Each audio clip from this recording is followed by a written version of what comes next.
हरे कृष्ण कृष्ण कृष्ण हरे हरे, हरे राम राम राम हरे हरे। तो मेरे पास एक प्रश्न आया है कि जगन्नाथ बलदेव सुभद्रा के विषय में बताया जाए कि वह कैसे प्रकट हुए हैं। तो जगन्नाथ जी क्या है? जगत के नाथ, नीलांचला निवासाय नित्याय परमात्मने बलभद्र सुभद्राय भयाम जगन्नाथाय ते नमः। ये जगन्नाथ का प्रणाम मंत्र है। नीलांचल, तो नीलांचल क्या है कि नीलांचल एक पर्वत है जिसे नीलगिरी पर्वत भी कहा जाता है। और एक नीलांचल पर्वत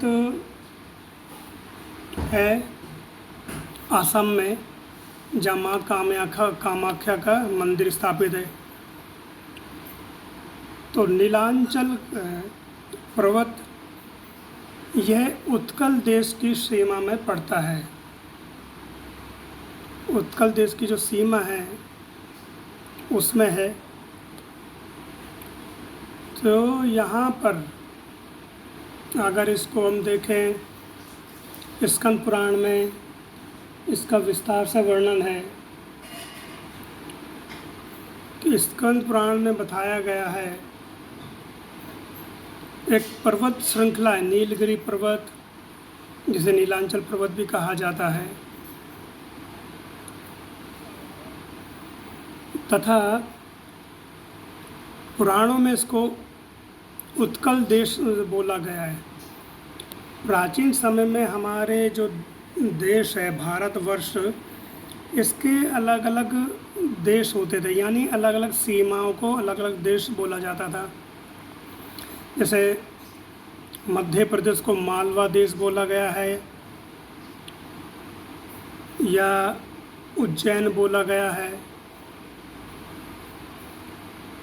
और जो उत्कल देश है, जिसे हम वर्तमान समय में उड़ीसा बोलते हैं, इसका प्राचीन नाम ओडिशा भी है।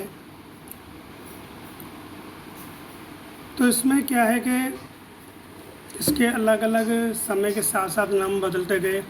इसे कलिंग भी बोला गया, कलिंग देश भी बोला गया है। और हम लोगों ने ध्यान दिया हो, इतिहास की जब हम पुस्तकें पढ़ते हैं तो उसमें कलिंग देश का युद्ध बताया गया है। सम्राट अशोक और पद्म जो राजकुमारी थी, कलिंग देश के राजा की पुत्री, उसके बीच युद्ध हुआ। फिर क्या है, जो सम्राट अशोक था वह मगध का राजा था।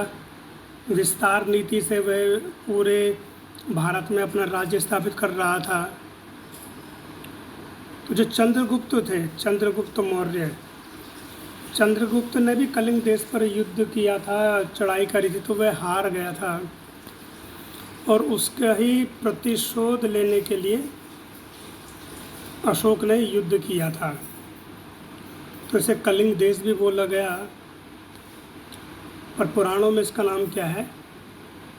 नीलांचल पर्वत या नीलगिरी या उत्कल देश बोला गया है।